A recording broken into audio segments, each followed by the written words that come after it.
নমস্কার, আমি পিঙ্কি সমদ্দার। তোমরা যারা মিটমার্ক সম্বন্ধে জানো না তাদের জন্য এই ভিডিও। যারা মিটমার্ক বোঝো না তারা এই ভিডিওটা অবশ্যই কিন্তু দেখবে। এই যে দেখতে পাচ্ছ কয়েনটা 5 টাকার কয়েন, এই যে শালটা দেখতে পাচ্ছ, শালের নিচে দেখো কোনো মিটমার্ক নেই। এই কয়েনটায়ও শালের নিচে কোনো মিটমার্ক নেই। মিটমার্ক না থাকার কারণ এটা হচ্ছে কলকাতা মিন্টের কয়েন। শালের নিচে মিটমার্ক থাকবে না কলকাতা মিন্টের কয়েনে। এইখানে দেখো শালের নিচে দেখো একটা স্টার চিহ্ন রয়েছে। এই দেখো এখানটায় একটা স্টার চিহ্ন রয়েছে।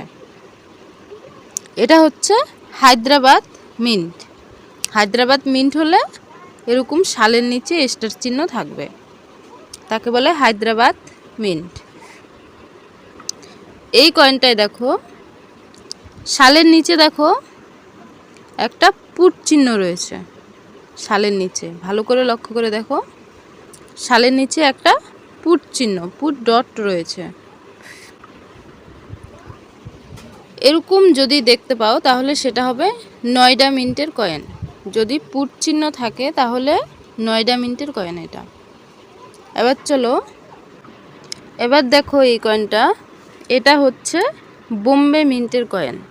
দেখো শালের নিচে একটা ডায়মন্ড চিহ্ন রয়েছে। এটাকে বলে বোম্বে মিন্ট, মানে নিমকির মতো একটা চিহ্ন থাকবে, তাহলে সেটাকে বলে বোম্বে মিন্টের কয়েন। যারা মিটমার্ক সম্বন্ধে না জানো তাদের জন্য এই ভিডিওটা। এবার এই কয়েনটা দেখো, এটা হচ্ছে মস্কো মিন্টের কয়েন, 2000 সালের মস্কো মিন্ট। এই দেখো শালের নিচে মিটমার্ক রয়েছে, এটাকে বলে মস্কো মিন্ট। এটা হচ্ছে মস্কো মিন্টের কয়েন। আশা করি তোমরা মিটমার্ক সম্বন্ধে বুঝতে পেরেছো, কোনটাকে কোন মিটমার্ক বলে সেটা আশা করি বুঝতে পেরেছো। এবার তোমাদেরকে আরেকটা কথা বলছি। এই যে 2000 সালের মস্কো মিন্টের কয়েনটা, এটার যদি রিংটা যদি রিং নয়, এর এইচটা যদি রিডেড এজ থাকে আর লায়নটা যদি ফ্যাট লায়ন থাকে, তাহলে সেই কয়েনটার কিন্তু ভালো একটা দাম আছে। মস্কো মিন্টে 2000 সালের কপার নিকেলের 5 রুপি কয়েন।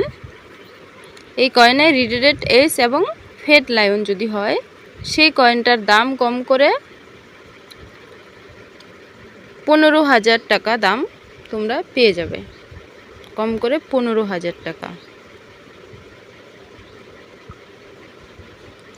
তাহলে খুঁজে দেখো পাও কিনা মস্কো মিন্টের এই কয়েনটা।